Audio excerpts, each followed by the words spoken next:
ilman sahalallahu bihi tariqan ilal jannah. Al hadis sadaqallahul azim. Ibu-ibu yang saya sayangi karena Allah, sebelum kita mulai kajian kita ini, yang saya hormati Ibu Ketua Lintas Persatuan Perempuan Minang ya Bu. Masya Allah, kabar Bu, lai sehat.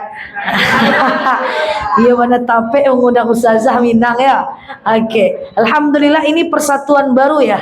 Dan insya Allah baru akan dilantik tanggal 4 ya. Tak mantap dah kalau tidak ada saya di dalamnya. Enggak ya, saya bercanda. Ampun, saya jangan bercanda saja ya. Oke, Alhamdulillah Ibu Ketua serta seluruh jajaran dari organisasi ini yang saya sayangi karena Allah. Ini saya lihat wajahnya semuanya wajah-wajah jemaah saya nih. Ya, semoga yang ini semua masuk surga nih. Amin. Iko sih orangnya. Iya ya, Masya Allah, tabarakallah. Alhamdulillah ibu-ibu yang saya sayangi karena Allah, Ibu Ketua dan seluruh ibu-ibu segenap kepengurusan dari perkumpulan ini yang saya sayangi karena Allah. Senang saya hadir di hadapan ibu-ibu semuanya. Alhamdulillah, semoga kita semua yang hadir dalam majelis ini, insya Allah Allah sehatkan badan kita, Allah kuatkan jasad kita, Allah tambah ruh keimanan kita, Allah luaskan rezeki kita, Allah angkat segala masalah kita, Allah jauhkan kita dari orang-orang zalim, Allah matikan kita dalam keadaan husnul khatimah. Amin. Allahumma amin. Sehat semua Bu? Sinyal tak mantap ya? Memang iya ya? Bukan HP saya yang error ya? Oh, memang lemot ya. Oke, siap. Ya. Baik ibu-ibu yang saya sayangi karena Allah, selanjutnya innallaha wa malaikatahu yusalluna 'alan nabi ya ayyuhalladzina amanu sallu 'alaihi wa sallimu taslima. Salawat salam kita hadiahkan kepada baginda Rasulullah sallallahu alaihi wasallam dengan lafaz Allahumma salli ala Muhammad wa ala ali Muhammad. Ibu-ibu yang saya sayangi karena Allah, insya Allah kita akan belajar sekarang sebentar tentang, karena kita sudah banyak sekali mendengar tentang Ramadan, betul ya? Maka hari ini saya ingin bahas lain sedikit, yaitu tentang bab apa saja akhlak yang harus kita tinggalkan dalam kehidupan kita. Kalau akhlak ini selesai, maka kita akan jadi wanita soleha. Amin. Karena lebih susah merubah akhlak daripada meningkatkan ibadah. Meningkatkan ibadah gampang. Tahajud cuma melawan ngantuk saja. Ya, sementara yang lain ibadah yaitu akhlak jelek, akhlak buruk, khusus diri saya, umumnya kita semua itu harus kita hindarkan. Nanti poin-poin akhlak yang tak baik ini, nafsul lawamah ini kita tinggalkan sehingga kita semua jadi wanita yang soleha. Amin. Allahumma amin. Kita mulai ibu-ibu. Yang pertama, akhlak yang tidak boleh ada dalam diri kita adalah ria. Pernah dengar kata-kata ria? Saya akan jelaskan detail apa itu ria. Ria itu asal katanya adalah ro'ayaro, artinya memperlihatkan sesuatu. Ria itu adalah kita berbuat baik 10-20 tahun lagi tersebut kebaikan itu ria. Hilang pahalanya seperti debu yang berterbangan. Contoh, ada ponakan kita tinggal di rumah kita. Sekolah dia, katakanlah dia kuliah di Undri 4 tahun, kita kasih makan tinggal di rumah kita. Suatu ketika ponakan kita itu sukses, lalu kemudian anak kita butuh bantuan dia, kita teleponlah dia, ya kan? Hei bulan, anak kamu butuh bantuan kamu nih, bantulah dia. Rupanya ponakan kita ini tidak mau bantu dia. Apa katanya? Tidak bisa donte. Apa kata kita? Kita sampaikan sama orang, kemarin kau tinggal di rumah aku 4 tahun, selesai, sekarang giliran aku minta bantu, tak kemana engkau. Detik itu juga pahala 4 tahun hilang seperti debu yang berterbangan.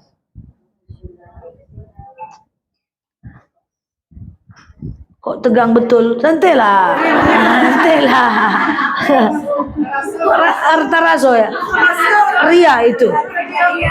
Iya. Itu ria dalam keseharian. Itu tanpa kita sadari itu. Iya. Ibu, kapanpun ibu minta bantu, saya bantu. Ibu minta bantu, saya bantu. Ibu minta bantu, saya bantu. Ibu minta bantu lagi, saya bantu lagi. Suatu ketika saya minta bantu, ibu tak bantu. Apa kata saya sama orang? Oi, ibu tuh Kapanpun dia bantu, aku bantu. Sekarang giliran aku minta tolong, tak kemana dia. Hilang detik itu juga pahalanya. Makanya sering ada dalil, qaulun ma'rufun wa ma'rifatin khairum min sadaqatin yasba'uha adza. Nggak usah bantu orang, Bu. Lebih baik daripada bantu tapi menyebut-nyebutnya.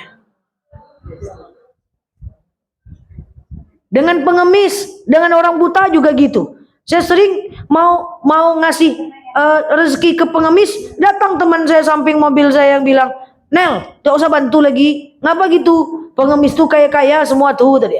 Kamu ini gitu saya menolong tidak, gosip iya. Iya gak? Kalau mau nolong, kalau enggak lu diem.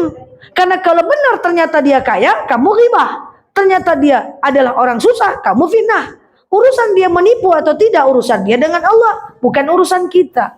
Jadi hati-hati. Ada kan orang suka minta-minta ke rumah kita, Bu, ini dari panti dari Bukit Tinggi, ya kan? Bu, ini dari panti Payakumbuh. Bu, ini dari pesantren, kan sering minta-minta bantuan ya? Suami Bu udah mau ngasih, apa kata kita? Bang, jangan bantu lagi bang. Apa? Tayo tanda tuh dari mana-mana tuh. Membantu tidak, menggosip iya. Maka ini tidak boleh kita lakukan. Sebisa mungkin lebih bagus ibu ndak usah bantu daripada bantu tapi menyebut-nyebutnya. Dan ini tidak berlaku masa waktu. Kebaikan 20 tahun lalu disebut sekarang tetap ria. Makanya kenapa kita suka dengan Ramadan? Wah, karena Ramadan dilipat gandakan pahala. Kenapa kita suka dilipat gandakan pahala? Karena pahala yang lalu belum tentu diterima. Betul? Salah satunya karena Syria tadi. Syria. Karena ria tadi nggak diterima pahala kita. Payah Bu amal kita mau diterima nih, payah. Kadang-kadang kita udah beramal, salah pula niatnya. Puasa pengen diet, itu nggak jadi dia dapat pahala. Iya kan? Wah, salah niatnya. Atau benar niatnya, salah amalnya. Contoh, dia bangun masjid, tapi dari hasil korupsi. Benar amalnya, benar niatnya, salah amalnya. Ada yang benar amalnya, salah niatnya. Macam tadi lah tuh, berpuasa ingin diet. Kenapa puasa? Dokter nyuruh aku puasa deh. Itu hati-hati. Jadi saya mengajak, menghimbau kepada kita semua untuk pelan-pelan. Kalau kita ingin berbuat baik, lakukan dan lupakan. Ingat, kebaikan kebanyakan bukan datang dari orang yang kita berbuat baik kepadanya, tapi kebaikan justru datang dari tempat yang lain. Sama dengan Siti Hajar berlari-lari kecil dari bukit Sofa Marwah, Sofa Marwah, Sofa Marwah, Sofa Marwah. Tahu-tahu zam-zamnya turunnya di kota Mekah. Jadi kalau saya berbuat baik kepada ibu, kebaikan bukan datang dari orang itu, tapi dari orang lain. Hanya ada dua pilihan, tidak usah bantu atau bantu, tapi jangan menyebutnya. Paham? Entah iya atau tidak. Paham ya? InsyaAllah ya. Yang kedua adalah amal yang mesti kita hindarkan, atau perbuatan yang tak boleh kita lakukan adalah bakhil. Apa namanya? Bakhil. Apa itu bakhil? Ceke. Beda. Bakhil tuh lebih parah pada ceke le. Nggak ada wajah-wajah bakhil di situ. Sampilik Karyang. Beda. Parah lagi. Tapi nggak ada orang kampung waktu itu dah. Orang Inang nggak ada di itu dah. Kalau di itu nak Inang tuh dah. Gini. Bakhil tuh, kalau pelit tuh kan gini. Saya tak mau kasih orang. Itu kan pelit. Bakhil tuh beda. Dia lebih parah lagi. Ini dia. Yang saya punya, saya tak mau kasih orang. Oke? Yang orang punya, saya mau. Oke? Alun selesai lah, tunggu dulu.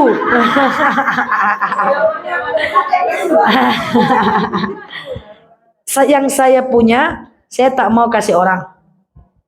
Clear? Yang orang punya, saya mau. Oke? Dan yang saya punya, saya tak mau pakai untuk diri saya. Apalah namanya tuh? Lebih parah daripada cara dia buruk. Kalau cara dia buruk cuma dengan orang. Nah ini diri. Untuk diri sendiri gitu ya. Astagfirullahaladzim. Gini. Oh, banyak. Jadi makin bertambah umur, makin dekat dengan kebakhilan. Contoh gini, sering ya, Nek, kenapa nenek kumpulkan emas tuh di bawah bantal di atas genteng, Nek? Biasanya dijawab gini, oh nanti ini nenek kumpulkan uang ini, beko kalau nenek sakit tidak menyusahkan anak, kan gitu. Nanti kalau nenek sakit, nenek nggak nyusahkan anak. Makanya nenek nabung emas, simpan duit di balik bantal, bawah bantal guling di genteng misalnya. Suatu ketika dia sakit, Nek, ke rumah sakit yo Nek. Apa kata dia? Nggak sakit nenek dok, sehat aja. Makin parah sakitnya, Nek, ayolah Nek ke rumah sakit Nek. Nggak dok, sehatnya. Nggak apa aja dok. Ayolah Nek, ujung-ujungnya makin parah, meninggal. Tadi niatnya duitnya untuk apa? Kalau sakit mau nggak berobat? Belum tentu. Itu ciri bakhil. Padahal pakailah uang itu untuk berobat. Dia berpanjang angan sehingga hidup masih lama. Siapa yang menikmati uang? Ahli waris. Ahli waris menikmati? Iya kalau dia damai. Kalau berkelahi-kelahi? Itu. Kalau ketahuan nyimpannya. Iya kalau ketahuan nyimpannya di mana? Nyimpannya di dasar lautan pula. Jadi saya sering bilang ke siapapun, Bu, kalau kita nih udah berusia, kita tidak perlu lagi untuk seperti itu. Yang paling penting adalah bagaimana harta kita itu. Sekarang saya tanya, uang bisa dibawa mati nggak? Uang bisa bawa mati nggak? Hah? Uang bisa bawa mati? Uang bisa dibawa mati. Uang itu dikonversi menjadi wakaf. Uang disedekahkan. Uang itu bisa dizakatkan. Nenek-nenek datang ke tempat saya.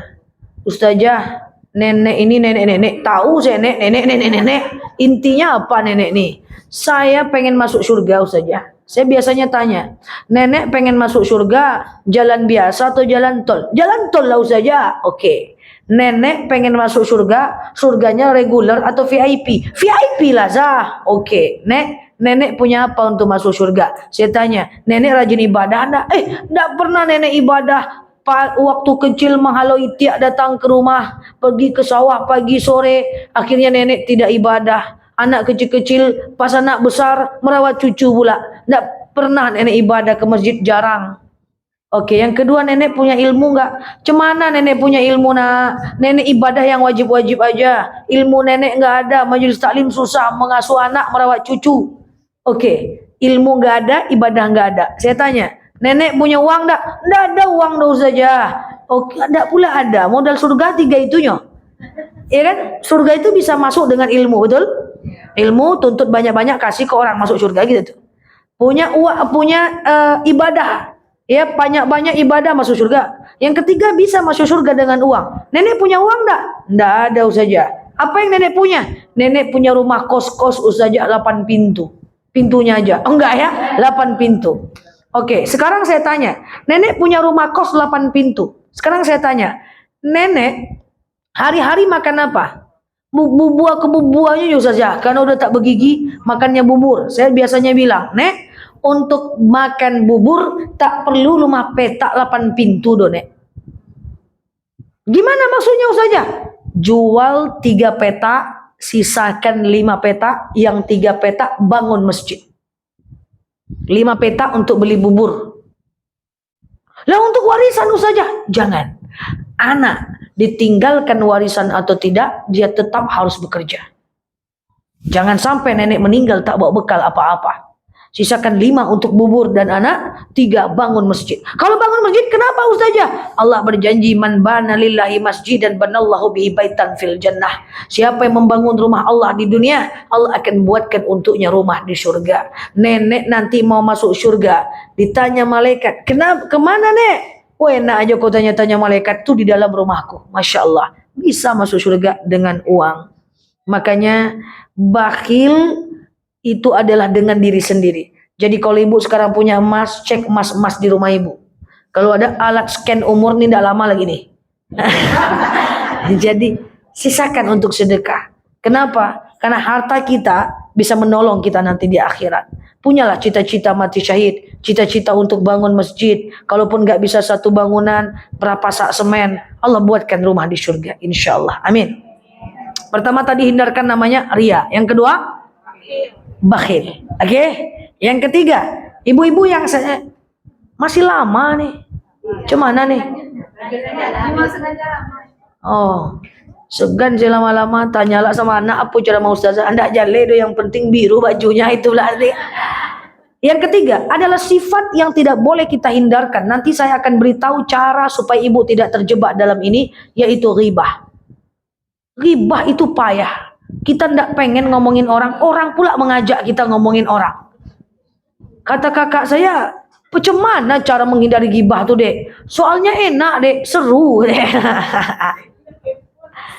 Apa itu ghibah? Nih ya. Bu, hati-hati ya Bu, kalau ibu ngomongin orang atau ibu nggak niat ngomongin orang, lalu diajak oleh orang dan ibu mengangguk, itu ghibah Bu. Ngangguk aja ghibah Bu. Ngangguk Bu, jadi jangan ngangguk-ngangguk saya terima. Suatu ketika ada orang lewat di depan rumah Aisyah. Orang ini pendek, bule, tasalek, padek, idui, bulolai gitulah. Orang ini lucu.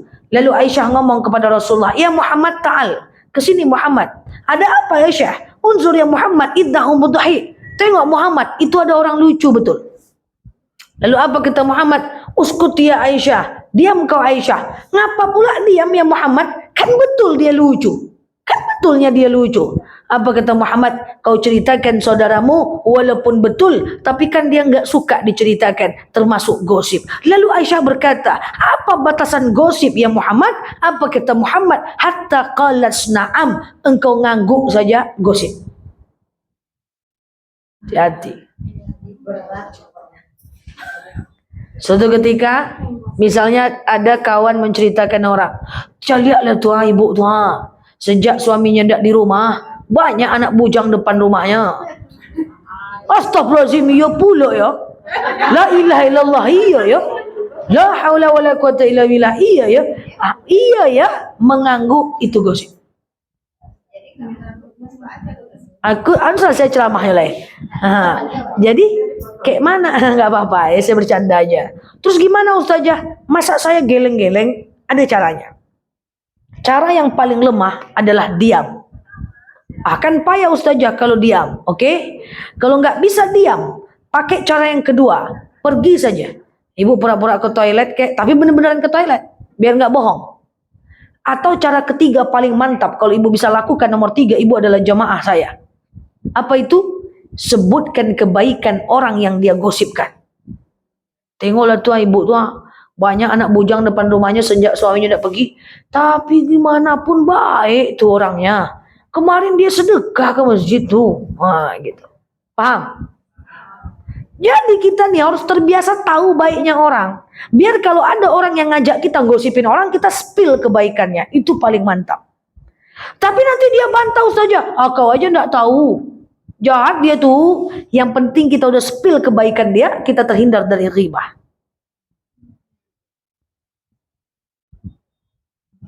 Kok gitu kali lihatnya?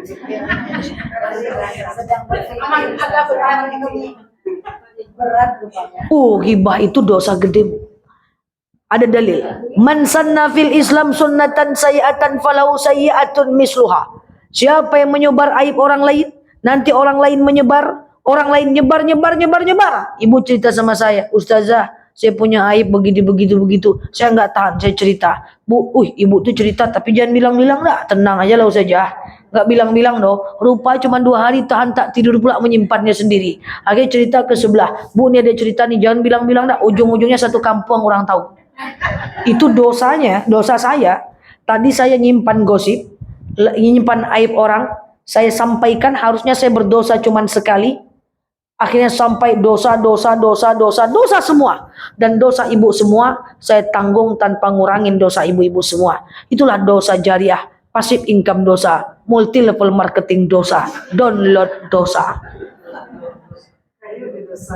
Dosa jariah. Jadi memang harus dilatih. Ini payah sekali. Mesti fakir qabla an ta'zib, berpikir sebelum berbuat. Nah, makanya coba nanti nyampe rumah catat ya nama orang-orang yang pernah kita gosipkan itu. Banyak. Catat dan layangkan WhatsApp, mohon maaf lahir dan batin. Jangan sebut salah ibu.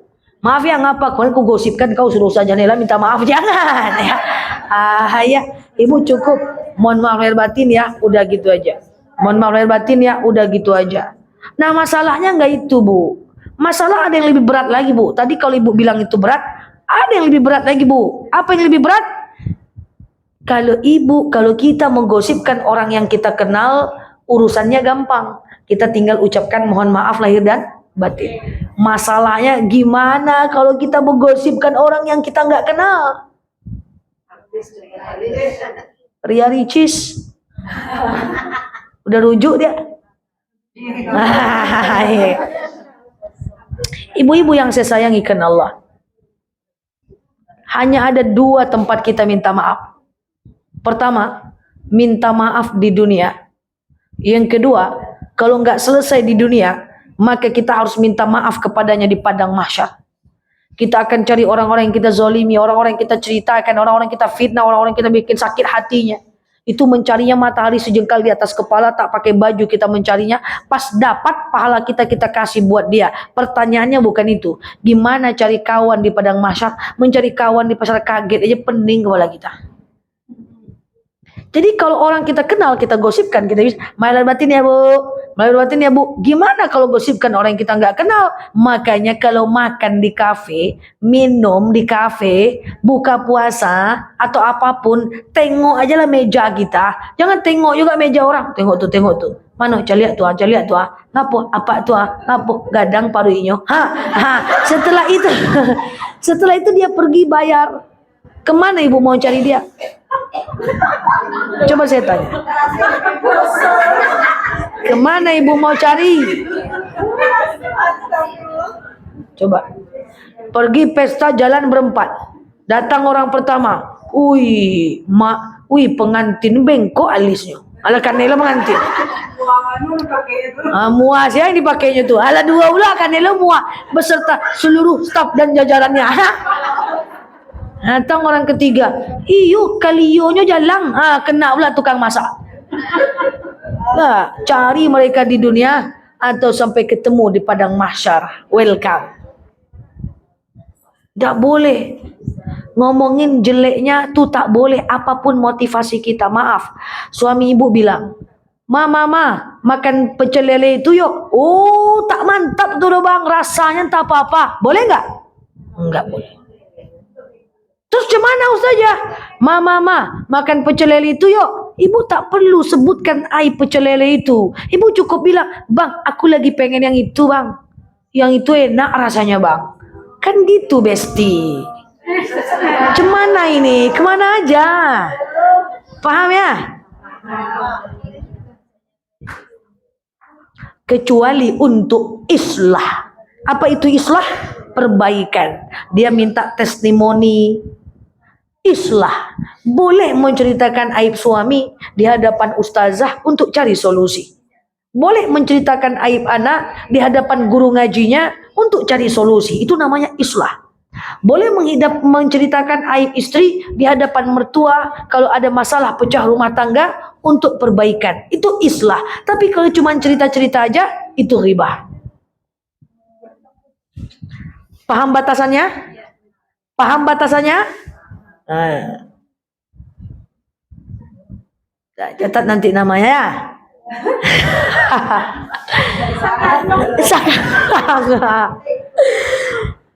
Oke. Yang pertama apa tadi?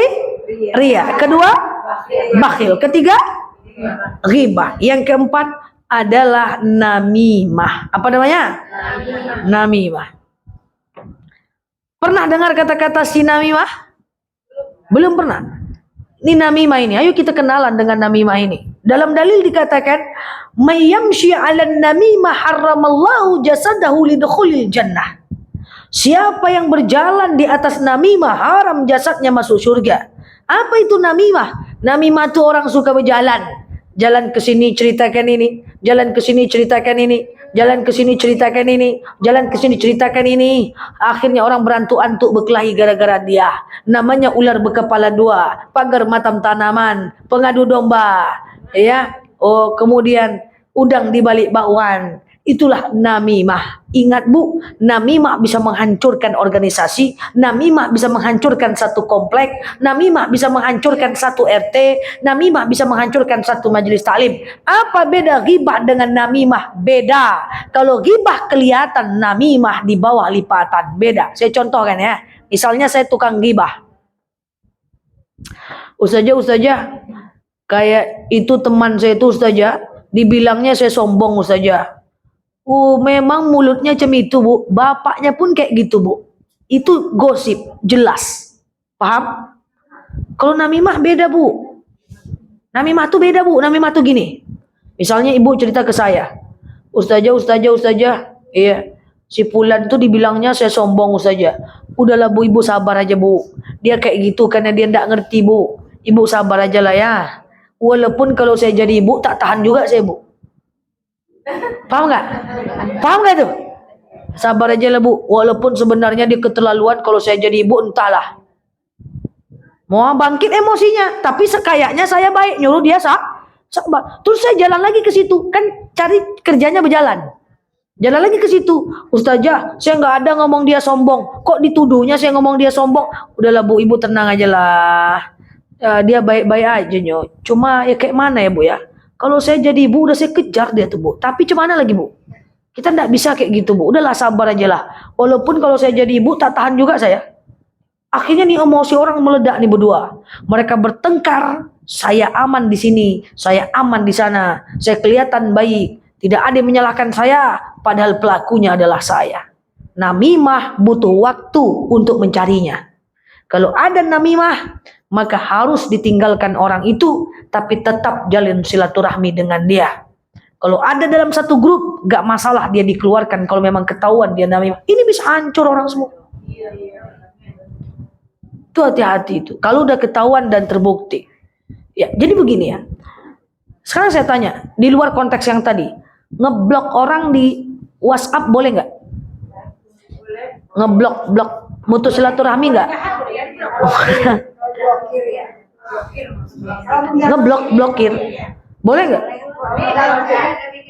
Jawabannya adalah ngeblokir orang di sosial media adalah boleh.